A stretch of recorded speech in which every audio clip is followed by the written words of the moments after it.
अखिलाण्डकोटि ब्रह्माण्ड नायकस्य श्री सच्चिदानन्द स्वरूपस्य सूर्यवंशपावनस्य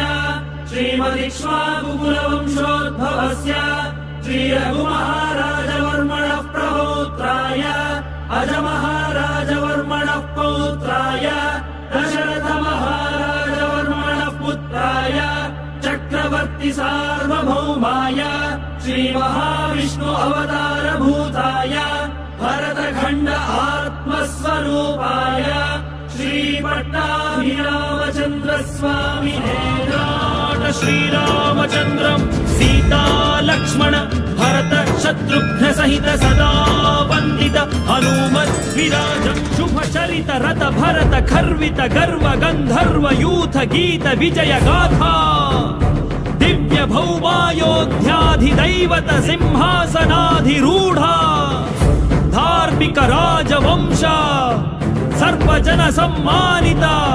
त्रेतायुग प्रवर्तिता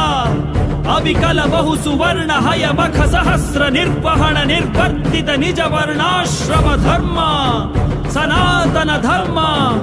साकेत जनपद जनि धनिक जंगम तदितर जंतु जात दिव्य गति दान दर्शित नित्य निस्सीम वैभव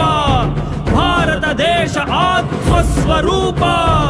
पट्टाभिरामचंद्र महाराज।